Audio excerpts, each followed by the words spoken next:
Hello and welcome to the Event Industry News podcast. This podcast is kindly sponsored by N200 GES, our smart event solution partner. For more information on N200 and its smart event solutions, visit n200.com. A very good afternoon, evening or morning, wherever you're watching tonight's podcast.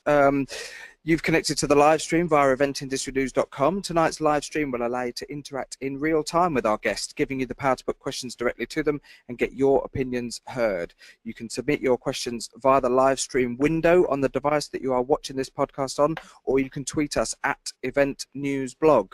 Don't forget that you can stay up to date with all the latest content from eventindustrynews.com by downloading the brand new Event Industry News app, which is available for all the major mobile devices. So on to tonight's episode, and we welcome our guest this evening, Giles Perry. Giles is the event director for the Ideal Home Show portfolio of events at Media 10. Giles, a very good evening to you. Good evening, James. Thanks for joining us. We're going to be looking in tonight's episode of the podcast at the must-have ingredients for a successful show. I suppose the first question we should fire at you tonight, Giles, is how do we define what a successful show is? Well, I suppose, James, you've got to look at it from different perspectives, from organisers' perspective, from exhibitors, and from our visitors.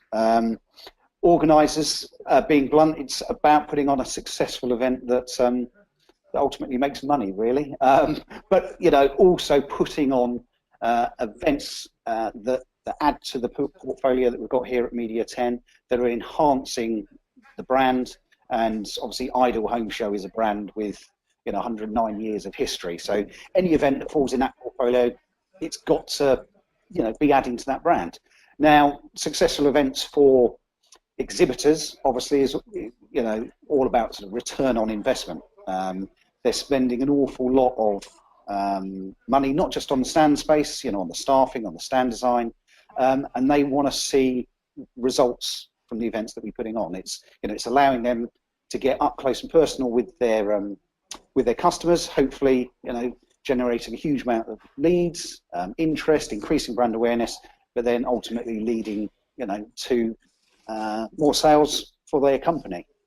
Visitors, putting on a successful event, we want our visitors to come, have an amazing day out of the show, but also get what they want out of the show. We're competing with an awful lot of different mediums now and events. It's not just about your traditional events that we're competing with. We're competing with huge shopping centres. Retailtainment, as we call it, is a big impact on our events. So we're competing with a lot of people to get people to our events, and we want them to come. We want them to get ideas, inspiration, have a great day out, and we want them to then come back year on year, and we want them to be telling everyone that the Ideal Home Show is the place to come for ideas, inspiration, and then return year after year. If you don't mind me touching on the subject of ROI very briefly, a podcast that we did just a few weeks ago was looking at what some people now see as a bit of a myth, the term ROI, and how much of a place it still has because of how difficult it actually is to quantify and analyze whether or not you've actually got ROI. Short of actually having something on your stand that you are selling at an exhibition and being able to say, this is what the stand cost us and this is how much we sold up there, therefore that is our ROI. How are you working with the exhibitors with the portfolio shows at the moment to help them analyze in some way what they're getting from the show and what benefit it's bringing to their businesses? Yeah, well, with the exhibitors, it is about that education. We're trying to explain to our exhibitors that this appearance at one of our shows, it's not just a 3, 4 or 17-day show. This is a 365-day investment, really, and they should be doing everything they can to sort of work the stand, generate those leads, because looking at the Ideal Home Show, if you're coming to buy a kitchen or a bathroom, that is typically a 9-month decision-making process. You're not going to come to the Ideal Home Show, see a kitchen, or there are instances where you do this, but very rarely will people come make that purchase there and then. They're coming, they are, you know, educating themselves, and they're then making an informed decision maybe 9 months later. So it's trying to you know, run exhibitor workshops. It's trying to constantly talk to them and say, look, don't just think of this as the 3 or the 4 day exhibition. Think of this as a year-long investment, and we sort of do work with exhibitors to you know, to re-educate them. I'm just looking at some figures here, and a few years ago, one of the major high street banks looked at the total spend that homeowners put into improving their properties, and that figure was 16.6 billion on home improvements and maintenance in a single year. Now, as I said, this was done by one of the major high street banks. How much of an impact, given that you guys now have a show that has got a rich history and is a very, very well established brand, but now a portfolio of shows, how much responsibility do you think that these shows now take for that sort of figure being spent on home improvements? I think quite a big responsibility, really. You know, it's talking about Media 10 shows. It's not just the Ideal Home Show. It's, you know, we've got Grand Designs as well. We launched Trade Events, UK Construction Week. We run 100% design. So we are trying to position ourselves in that home interest market as you know, an authority, I suppose, on homes and housing, and how, you know, how you're going to be living in you know, 10, 20, 30 years time. So, you know, I think we have a huge responsibility, you know, to help those brands in those markets and put them together with the visitors to ultimately make, you know, decisions and good purchases. Our shows are allowing people to get up close and personal with the products, which, you know, traditional advertising is not doing. Let's look at then some of the ingredients, or the must-have ingredients. We said at the top of the show that today's topic was going to be the must-have ingredients for a successful show. I think perhaps what might be sensible, inevitably, is to break it down and look at the individual shows within the Ideal Home portfolio and brand now, because I'm presuming here that each one of those shows is going to have its own ingredients that are unique to that particular location. Similarly, there will be certain ingredients that will translate from venue to venue. Let's first of all look at the flagship event, which is in London at Olympia now. That was very recent. Tell us a little bit about that, and what are some of the ingredients that you're putting together specifically for the London audience? Yeah, so the London show took place. I finished on the 9th of April at Olympia. It's the flagship show. It's the show that's been going for now, you know, 109 years. But what we're trying to put into, obviously, the flagship show, but all of the shows is as much content, you know, as we can cram into that exhibition centre. You know, as I said before, we're competing with a lot of other things for the pound in people's pockets, and we've got to constantly add new content, have, you know, ideas, advice, inspiration. We've got to, you know, refresh the look and the feel of the show every time we run it. You know, at Media 10, we're very proud. We spend a lot of time and money on the show design. We want people to come into that environment and almost, you know, be taken aback. Go, oh, wow, you know, make it look like, you know, it's been properly designed, inviting, so people are going to obviously spend much longer in that exhibition. Moving on to the sort of regional differences, obviously we then have to put in tailor-made content for, be it the Scottish market, be it the Manchester market, be it where, you know, we run shows now, you know, all over the world, China, South Africa, and we've got to tailor the content for those specific markets as well. But there is an overriding ethos, I suppose, at Media 10, that we want to get as much content into those shows. You know, really, we're in the entertainment business. We've got to try and get things into our shows that are going to entertain people, keep them interested, keep them engaged and excited. They're just going to spend longer in the show and, you know, get more face-to-face time with our exhibitors. One thing I must ask about the London show this year, and what we should first do is just bring up the dates. The London show opened its doors on the 24th of March, I'm right in saying. as many people will be aware, 2 days before that, on the 22nd of March, London was subjected to a terrorist attack in Westminster, which inevitably has a knock-on effect to people's willingness to travel in and out of places like that, especially in public transport. Naturally, concerns are going to be heightened. How big an impact did it have on this year's show, and how much of a consideration did you have to put into it last minute once those attacks took place?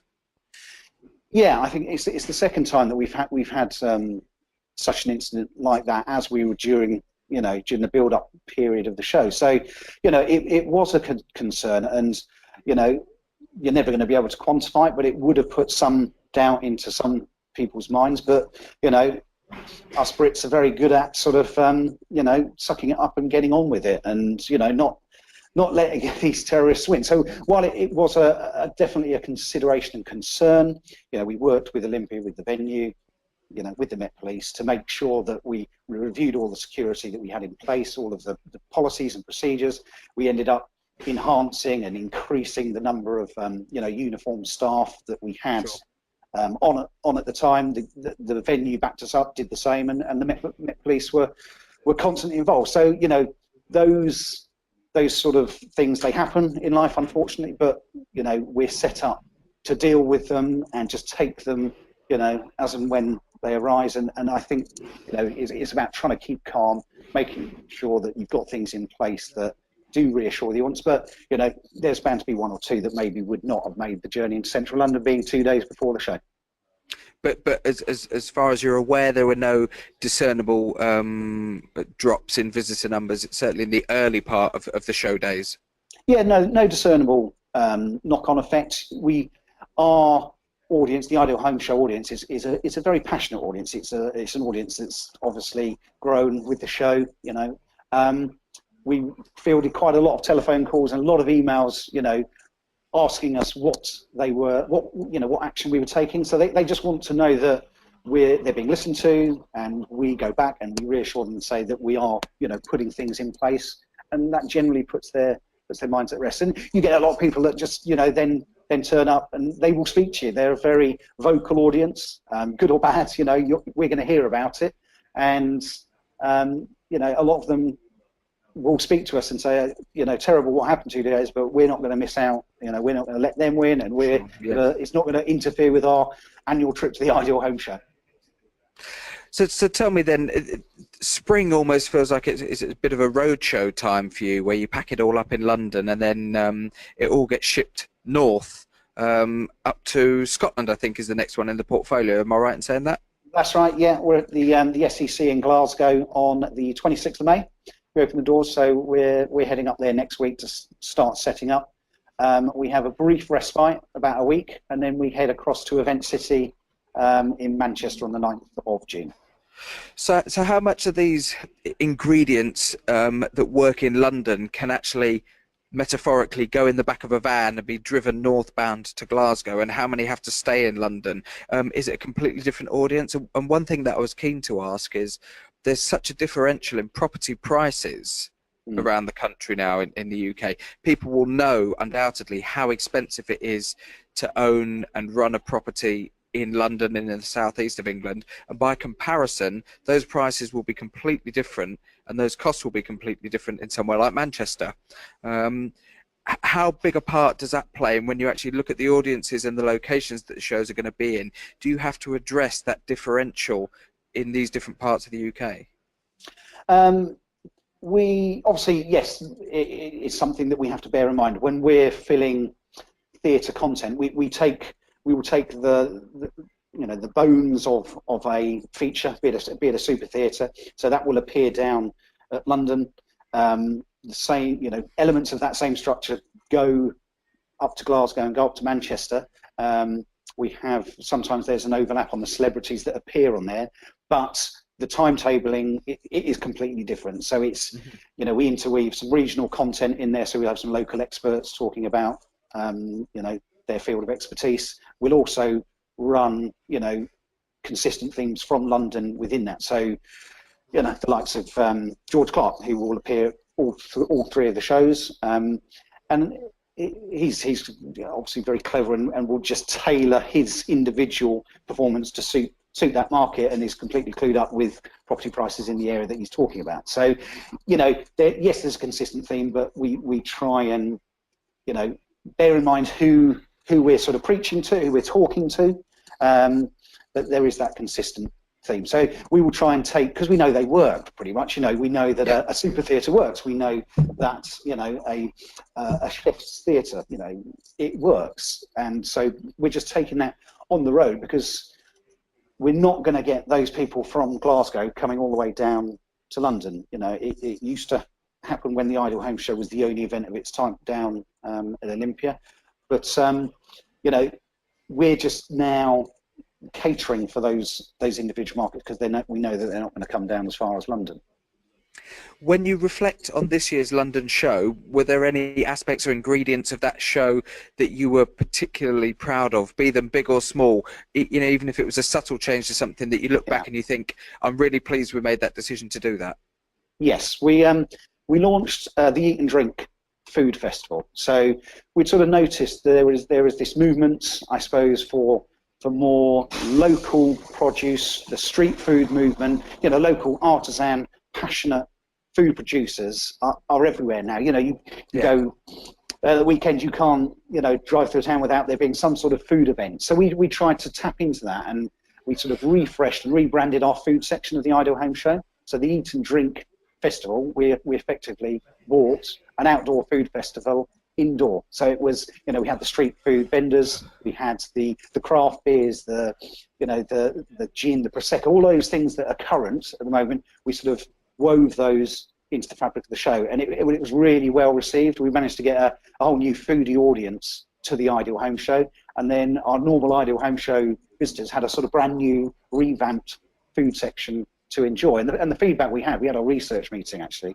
today was really positive for effectively a launch event in London. So that was a highlight for me. You know, the Ideal Home Show, the show houses, they're always something that draw the crowds. You know, we had George Clark's rotating home this year, which is effectively a very small footprint house which rotates. You know, it works on the basis that you can only be in one place at one time, and the bottom of it stays still. You press a button on your iPad or your iPhone, it all links in, and this whole house rotates. So where you were once in the kitchen, it rotates, and you're then in the bedroom or the lounge area or the bathroom. That was, again, really well received. So I think they were the two highlights. I'm curious to ask, you've used the word entertainment a couple of times so far since the start of today's episode. And for people who are just tuning in, we're talking to Giles Perry, who is the event director for the Ideal Home Show portfolio of events owned and operated by Media 10. And you've used this word entertainment. And when you mentioned there about bringing this food festival in, this is something now that's been not just creeping in, but stamping its place in music festivals and outdoor events now for several years. People don't just want the greasy burger van next to the ice cream van and that'll do you for a weekend.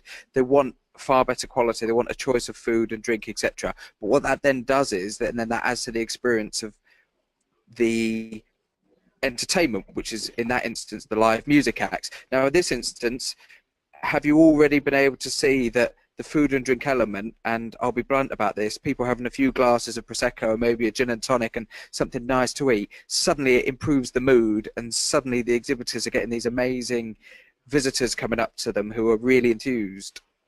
Yeah, you know, I suppose a little a drink, a glass of champagne always helps relax people when they come into a show. So yeah, I think you know, the entertainment side of things, it is important. You know, I mentioned retailtainment. You know, you'll see now shopping centres, they're trying to add, they're not just there for the shops, they're adding more and more things, and that's what we're competing in. So we're trying to bring that in. So bringing that festival atmosphere in, yes, it definitely helped. It relaxed people, you know, visitors, exhibitors alike, saying, you know, this is fantastic. This is exactly what we want. They don't want to see the same show year after year. They want to see new things. And we had the street foods vendors who, you know, they have followings of their own now. They are, you know, they've got their own social media followings. They have bands that follow them. And we had, you know, buskers, comedians, the new sort of hip foodie chefs. We had drinks experts, and probably within that square meterage, up in the West Hall at Olympia, probably more entertainment and more content than we've ever had. I'm reading some information relating to the first ever Ideal Home show, which, according to the information I've got, was back in 1908. Yes. So in 1908, that first show apparently took 3,000 men 1 week to build.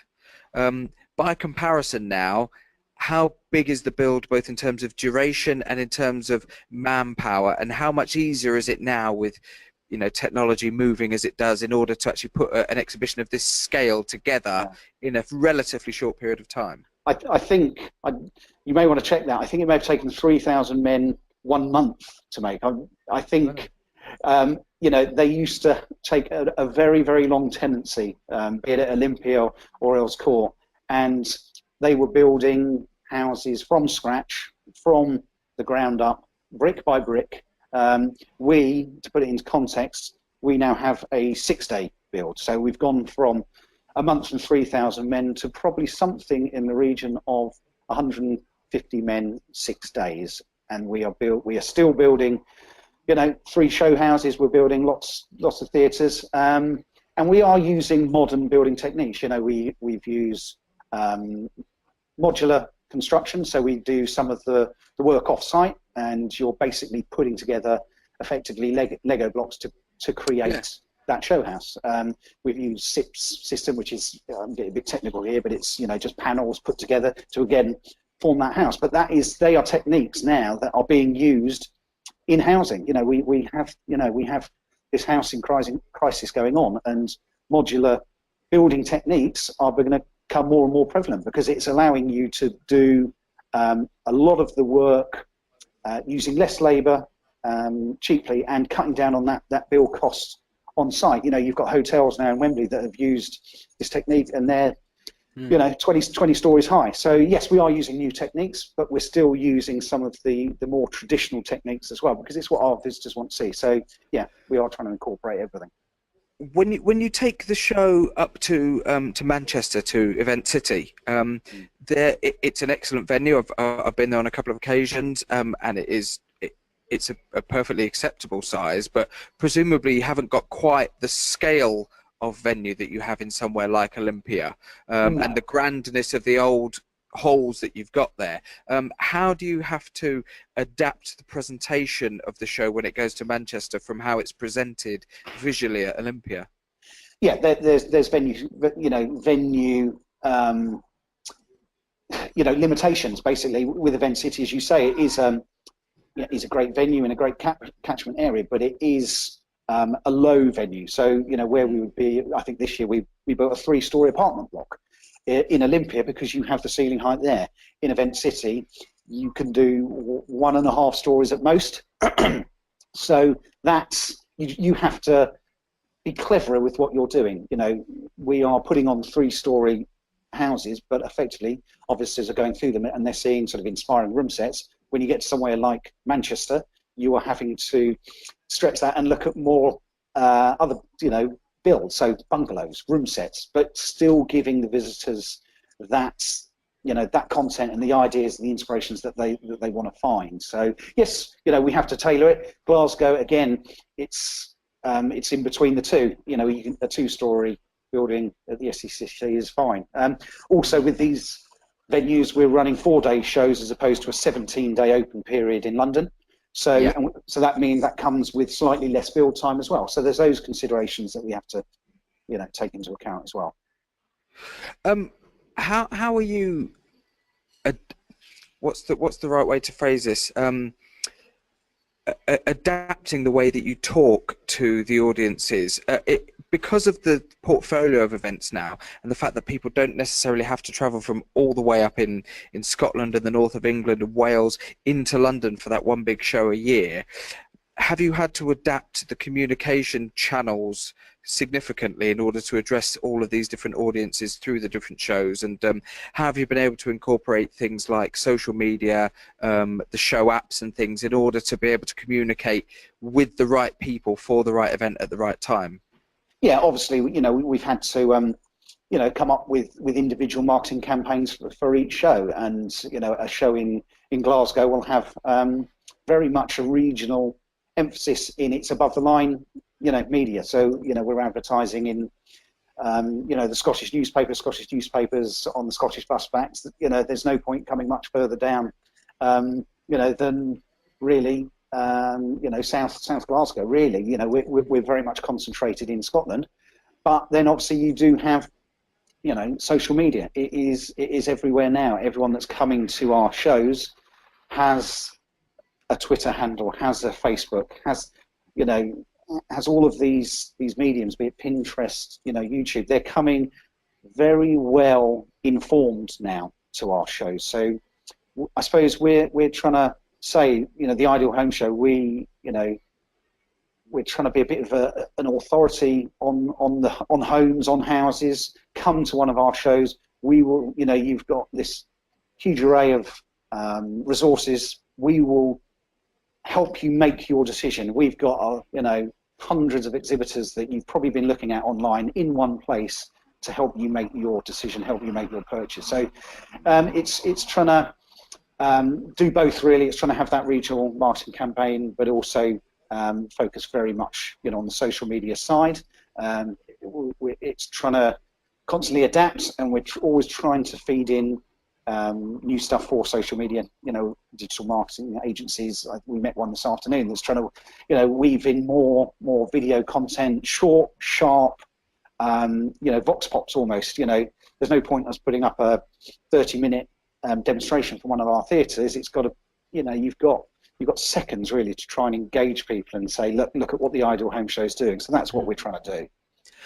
I'm sure you'll have a significant sized and experienced team within Media 10, but in the wider events industry now, there are loads of great small tech companies who are working behind the scenes. A lot of them are not necessarily customer facing, but they're developing great tools and plugins and add-ons and apps and systems that will integrate your visitor registration system with your social media and etc. etc. Have you made any significant strides as a company or within your portfolio of events to engage the services of some of these tech companies and look to see what's out there and what's on offer?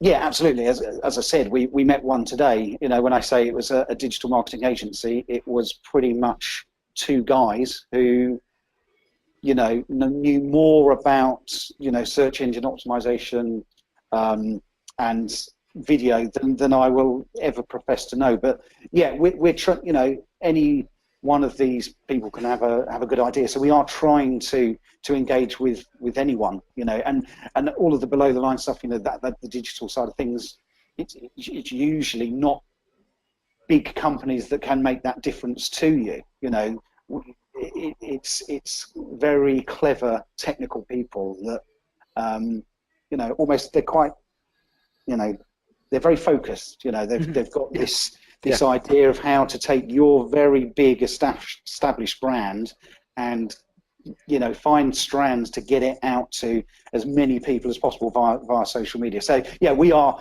developing that side of things quite quickly as well, because you have to be quick in this day and age, because there's going to be something else that comes along, very soon, and if you're not on board, then you're quite frankly lost.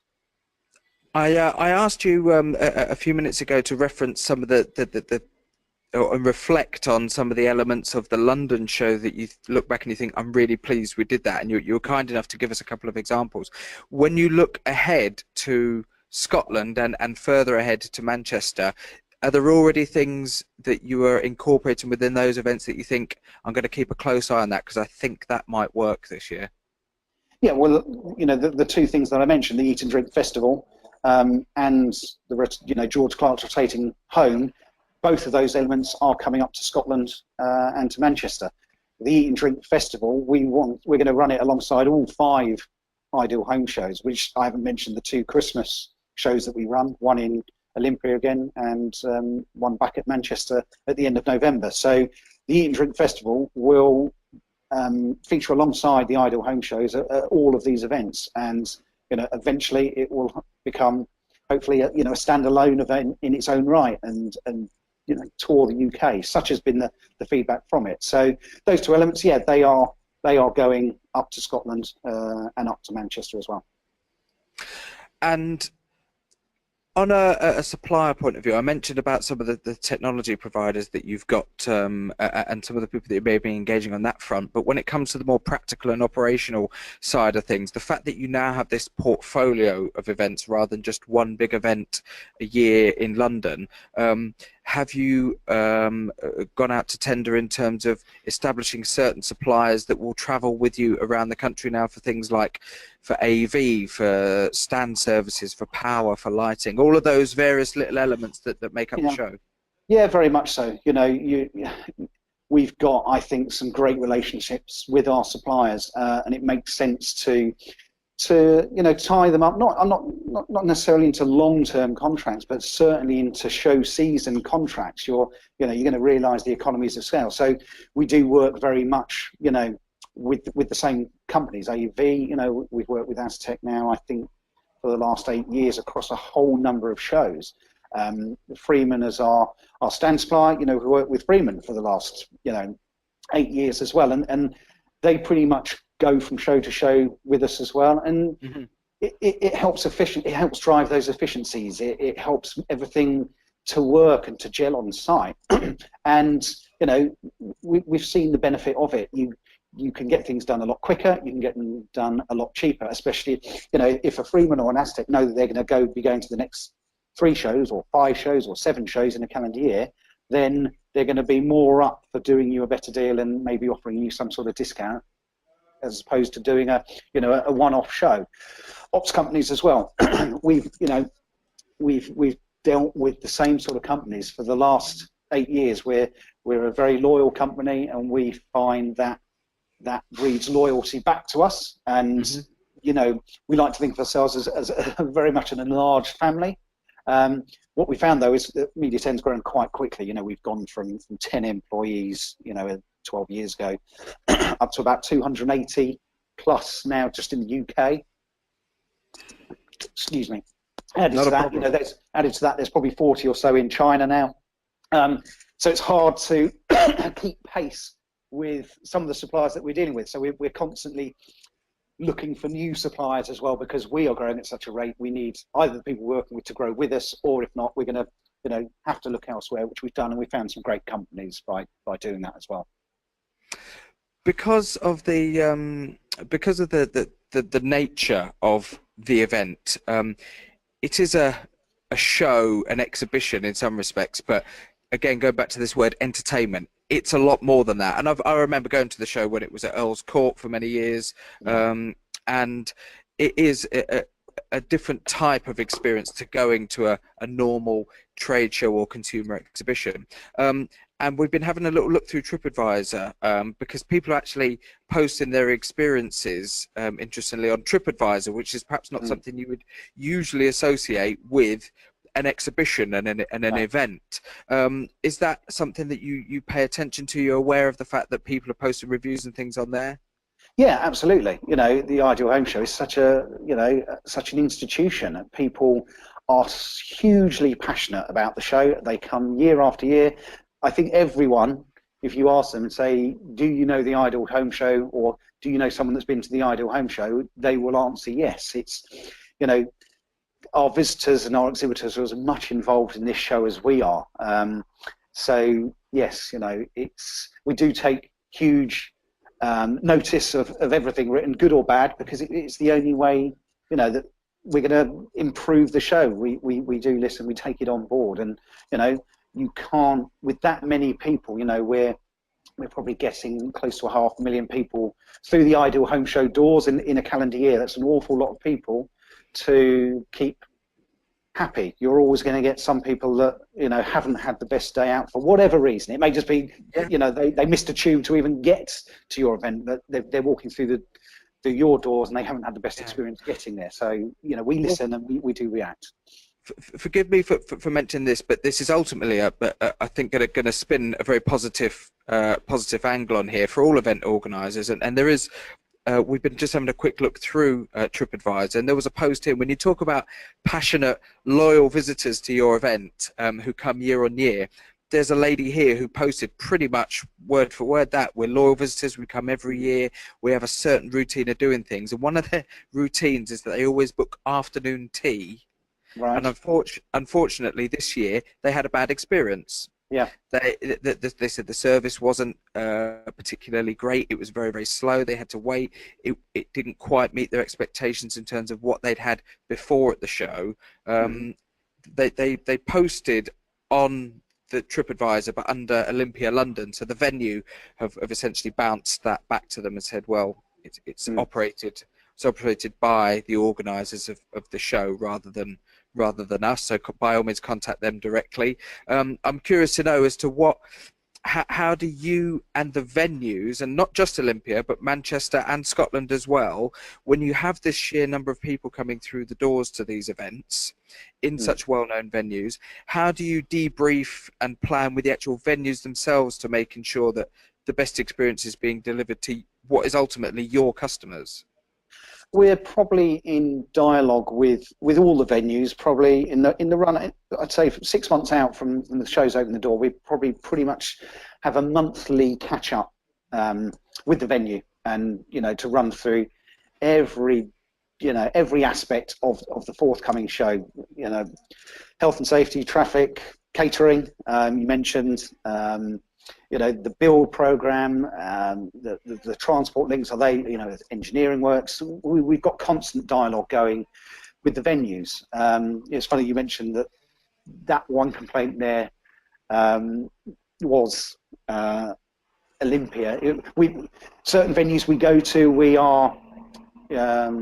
have to use sort of venue caterers, which is fine. So. So some are better than others, and that lady there, unfortunately, may have, I don't know, had a drink spilt on her, whatever. We've got to take what she said there, and you said she's a very loyal visitor. We've got to try and win her back, because she could then become our greatest advocate. So she wants to know that we've listened to her, reacted. I'd be interested. You can hopefully forward that on to me, and I'll make sure that we've answered that complaint as well, because I want to know that we've answered her, because there's nothing worse. If she hasn't been listened to, she's going to tell so many people that the Ideal Home Show don't care. If we can manage to say, reassure her, get her back on side, she'll then say the Ideal Home Show hopefully are wonderful. They've listened to me and they've reacted. Well, there's a direct question that I'd like to ask, and then it will lead me on to raising a point about this particular example. At Olympia, is that one of the venues where you use the venue's catering services, or do you deal with that yourself? And is it essentially just a blank canvas venue that you put everything into? No, we have to use the Olympia caterers. They have a Levy's Restaurants and Creative Events. So they're two sort of incumbent venue caterers that we have to use for anything we're doing within their hospitality rooms. Obviously, the Eat and Drink Festival, we obviously sell in a lot of stands, and those exhibitors are offering food for on-site consumption as well. So there's both aspects. But in terms of venue catering, we can't bring our own caterers into that venue without paying a buyout fee. Well, in that instance then, and again, I hope you don't find this a completely sort of loaded line of questioning, but it is an interesting one, and one that is relevant to other event organisers as well, in that in this instance the response on TripAdvisor clearly refers the customer to you as the event organiser, so essentially bouncing it away, straight batting it, if you would. And saying, well, it's nothing to do with us, it's the organiser. What I would say on a very positive note about this, and the thing that struck me when reading it, is that it's a significantly worded post.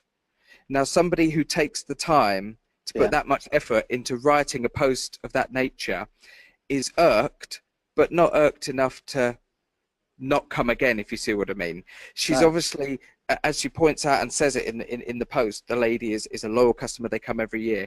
And I always think that if somebody takes the time, 15-20 minutes out of their day, to sit and carefully craft a well-worded passage of text about their experience, good or bad, that ultimately what you've got there is still a customer that you can keep.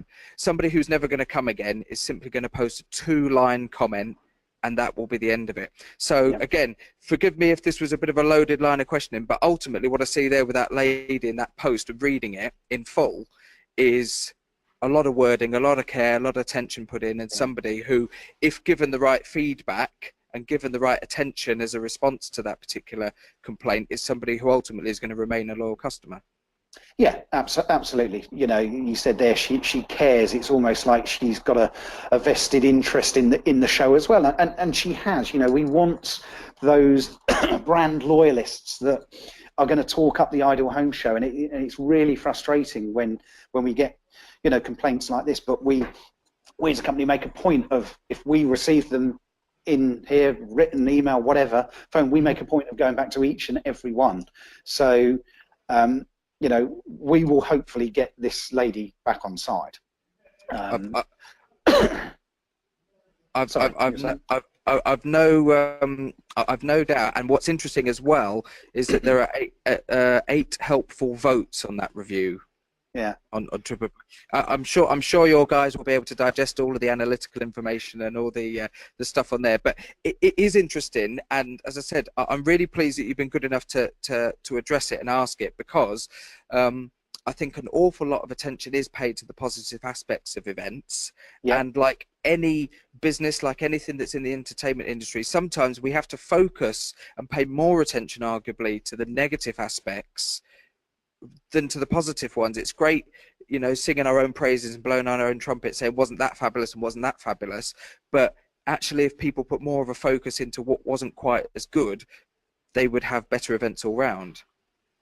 Yeah, I completely agree. I think that a negative comment like that is more important to us almost than a positive one. You know, positive ones, they're nice, but they don't almost, you know, they give you a health check as to your event, but, you know, a negative comment like that is almost saying, you know, there's something slightly wrong here. I would be grateful if you could address it. And we act more on the negative comments than we do the positive ones. Absolutely. When we get out this busy spring period that we talked about right at the very start of today's episode, I guess there's a break in those summer months when you know, this sort of show just wouldn't work in the summer season. Do you pick it up then in autumn, and where does the calendar then take you in the latter part of the year? Yeah, so there is a lull after the spring shows, only a slight lull. You know, as you know, we'll be rebooking exhibitors on site. We'll be debriefing the spring. We've already debriefed the spring show that finished in April. It's a 12-month-a-year process, but there is thankfully a slight lull where we get, you know, a week or two's holiday. We then go, you know, headlong into the autumn shows, and that starts September. We've got 100% Design, which is, you know, our market-leading design show, and then you're back on that treadmill, and it's event after event. You know, we have Grand Designs in October, we have Cake and Bake in October, we have Ideal Home Show Christmas in November, 2 editions of that in Manchester and London, and probably some other events that I've forgotten. That's only in the UK.